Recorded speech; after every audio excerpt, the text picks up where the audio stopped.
Okay, injury front. JOK is out of the hospital, so I will update you guys the next few days and see how that progresses. But very happy that he's doing better. And then Denzel's in the concussion protocol. After watching the tape, like I talked to you guys yesterday, there's a lot of good on there. There's plenty that we can do better, but we knew that was a team that was going to be a 60-minute football game, and we used all 60 of those minutes and those seconds, and the guys just fought like crazy. So glad to get that one, and then we got to move on and worry about the next opponent coming in here. With that, I'll take any questions. All right, first question will go to Scott. Hey, Kevin, with Jeremiah, like, is he walking and everything? Does he seem to be okay? Yes. Okay. And then with Denzel, I know he left in the third quarter after one play. Did it happen on that touchdown at the end of the first half? I'm not exactly sure, Scott, so I don't want to speculate. Okay. And then when you look at the last couple of minutes for you guys, what were you most impressed with offensively and defensively on the final drives that you guys had? Yeah, it's hard to single just one or two guys out, Scott, just because I thought it was a great effort by a bunch of guys. Um, Defensively, that's a very difficult quarterback to go against in those moments. He's just so elusive. He can win in so many different ways. So I thought the guys executed the plan well. Obviously, offensively to go down there and score. I thought everybody understood what we were trying to do. Uh, were precise in what we were trying to do, and then obviously had the big play to said there. But hard to single one or two guys out for me. Thanks. All right, next we'll go to Daniel. Hey Kevin, I wanted to ask, day after, watching the film, could you, shed some light on, what you thought of DeJuan Jones at left tackle, and if, he played well enough to merit consideration to, keep starting at left tackle going forward. Yeah, those type of conversations we'll talk through the next couple of days. But yeah, I thought he did a good job. Wasn't perfect, and considering that's his first time over there, didn't expect it to be perfect. But by and large, he did a good job. Thank you. All right, next we're going to Mary Kay. Yeah, Kevin, in just rewatching the film, can you talk about some of the things that Jameis did well, and will he be your starter going forward? I know that might sound crazy after a game like that, but I know you guys have Dorian, who had been promoted to the number 2 spot. So Yeah, Jameis is the starter. I thought he did a nice job with progressions, Mary Kay. I thought he saw it clearly. And I thought a big part of that is protection was outstanding. I think we had 2 sacks, and really the one sack was this right before the sack fumble. The sack fumble obviously was a big play in the game. We have to be better there. The one after that wasn't. It was really taking it to halftime, but protection throughout the day was really, really good. And that allowed Jameis to get through his progressions and even, third, fourth in the progression so that guys could come open. But that was really a large doing part by the protection. thank you. All right, next we're going to Tom. Thanks, Jordan. Hey, Coach, we were watching your post-game speech to the players last night, and you talked about that you like where this team is at right now. Can you kind of elaborate? I mean, I think from the outside, people would say a 1-16, what's there to like? But what do you like about where your team's at right now? I like how we work. I like how we come into the building. We own that record, Tom, but we don't bring that record with us when we go into meetings, when we go out to the practice field. The way this team works, we understand that it's not easy. It's going to be hard, but I like that about this football team. All right, next we'll go to Jeff. Kevin, why do you think the protection was so much better yesterday than it has been? Yeah, well, I think it's always a bunch of different reasons, Jeff. Obviously, that was the first time we've used that lineup. I know to date. So moving some guys around. I thought the tight ends, the running backs did a nice job as part of that protection plan. Some of the tight ends chips that they were using before going out in routes, the running backs holding up in protections versus a team that blitzes quite a bit. And I thought, like in particular, Nick in that last drive did a nice job versus some pressures. So I think it was a bunch of guys just executing the protection plan.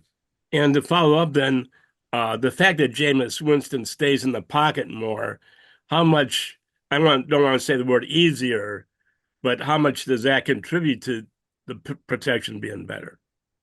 Well, yeah, I just think the quarterback and the offensive line, like we've talked about, they're always working in concert when you're talking about protection. And even the receivers have a piece of this because they need to get open in time. So it's really an 11 man protection plan. Thank you. All right, next we'll go to Tony. Okay, Kevin, what was it like for you to be the CEO type coach? And tell me, what was the positive of making that play calling move? Yeah, I think just yesterday I was really pleased with the communication, really the offense, defense, and special teams. I thought the guys did a nice job understanding what we're trying to get done.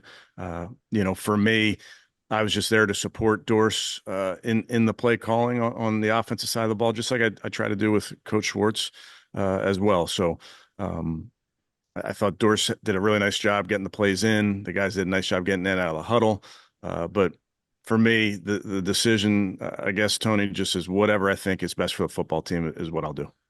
And I have a general question that this is the height of the scouting season for Andrew Berry. And I'm wondering on a typical year, and this being whatever, would you have any conversation with Andrew at this point about the scouting process? Like, would he say, hey, this is going to be a great year for defensive ends or I don't talk, anything yeah, like that? I don't talk to Andrew. Generally, I avoid him at around the building. But no, that's stuff that he handles. So you don't know anything about the draft until the season ends, basically. That's Okay. correct. Yeah, I don't follow the games. I don't. Yeah. I'm sleeping when those games are on Saturday night, so Okay. I catch up in February. Gotcha. All right, next we'll go to Cam. Hey, Kevin, kind of back to that protection. When you're watching the film, are you guys able to quantify how much the success was protection based, the offensive line play versus decisions that Jameis and whoever is at quarterback is making? Are you able to quantify that, or is it truly a group effort? Yeah, I don't know if I don't know that you can quantify it other than you can see how much time, literal time you have to throw. You can see how much space there is in the pocket to throw. You can see are your receivers getting open in the time that matches up with the quarterback's footwork. So I think you can certainly look at all of that. I just think the biggest thing to understand when it comes to protection is it's not simply does your offensive line block their guy. It's so much more goes into that. And then with Jeremiah last night, a lot of the guys were saying it was tough to see him go out, not only because he's playing so well, but because he's the energizer of the defense. But to see some his teammates, Mamud specifically, stepping up in his place, what does that say about how that defense operates and what Jeremiah means to this team? You're right, Cam. I mean, Jeremiah is playing at an extremely high level, and even in that game, the plays he was making running around. So it's tough when you see a teammate go through that. That's scary. That's not fun for anybody involved to watch that. And so for his teammates to be there and encouraging him in that moment, and then understanding that he was getting great care from our medical team, so he was in great hands. And then they understood that we had a job to do. We had to finish that game. Thank you. All right, next we'll go to Ashley. Hey Kevin, another question about Mamud for you. It just seemed like he was flying all over, making plays yesterday. Just how have you guys seen him grow these last couple of years here? Yeah, I thought Mamud played really, really well. He was in a bunch of different spots for us, and he ran it well. He's very, very violent and active, and he's been that way, Ashley, since we brought him here. I think back to the preseason last year where he was flying around and making plays. So that's just part of who he is. It's why we feel like he's a good DNA fit for our defense. And I think a couple of guys said when Jeremiah went out, him and Winston Reed were kind of going back and forth with the green dot duty. So just even to be able to take that over mid-game, how difficult is that, and how did he do with that? Yeah, difficult, and it's two young players that you're talking about. So I think that's a credit to the players. I think it's a credit to their coaches in getting those guys ready to go. All right, next we'll go to Daryl. Yeah, Kevin, we talked a lot in the offseason about Cedric Tillman and just the leap that you guys were hoping he could make in his second year. Just what can a performance like Sunday, where he's targeted as much as he is and he produced as much as he did, what can that do for him? What can that do for you and Ken as far as really using him going forward now? Yeah, it's interesting having. You're right. We've talked about Ced a lot, and didn't have the opportunities earlier in the season, and it's nothing that Ced was doing or wasn't doing, but feel really comfortable with where he is. Feel confident with where he is. I thought Ced played really well. I think the entire receiver room played really, really well yesterday. I thought, again, credit to them and credit to their coaches, but I thought those guys not only made plays in the pass game, but they competed like crazy in the run game as well.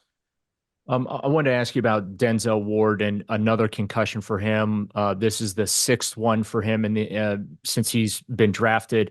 When we've talked to him, he's not really expressed any long-term concerns about it. But my question is, as these are starting to increase now, at what point does the volume of concussions for a specific player become a concern?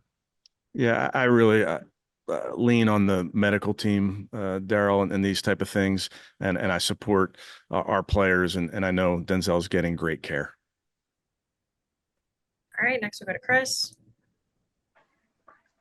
Yeah, Kevin, mine's kind of along the same lines about Denzel's and the concussions, and you're seeing it around the league. You see Tua coming back from another horrific, horrible looking concussion. Just what are the conversations like within the building amongst, for you with the medical staff? I'm not saying about with individual players, but when it comes to concussions, how much more are you guys talking about it? Maybe even compared to, a couple of years ago. I think the league has done a great job with their protocol when it comes to concussions. We follow it as very, very closely, just like every team does, and I'll trust in that part of this. Thanks. All right, we'll do two more. First one for Mary Kay. Yeah, Kevin, is based on Jameis's performance yesterday, is that evidence or data that perhaps you should have benched Deshaun at some point earlier in the season and turned things over to Jameis? Yeah, I'm not really thinking that way, Mary Kay. I thought Jameis did a nice job yesterday, obviously operating in the system, and I know he feels like he can play better, but I'm not thinking about it that way. Thank you. All right, last one from Scott. Hey, Kevin, on the David Njoku play on the sideline where they first said completion and then change it with the replay assist, did you ever get an explanation on that? Yeah, I think that was a first for me, because they challenged it. Baltimore challenged it through the flag, and then they said replay assist came in to stop the play before it happened, which I don't believe they're supposed to get involved when we're running a play, when the snap is imminent. And then it goes from them potentially challenging the play to now we're potentially challenging the play. And I know there were some looks where maybe the ball was coming loose at the end when Dave came to the ground. So I don't know what the odds are of getting a play overturned in New York when replay assist has overturned it on the field. But that was definitely a first for me. Gotcha. And then on Jeremiah, real quick, do you know if the injury is something that will definitely cause him to miss time? Yeah, I'm not ready to go there yet. We'll just take this one day by day. Cool. Thank you. All right, thanks, Coach. Appreciate it. Thanks, guys.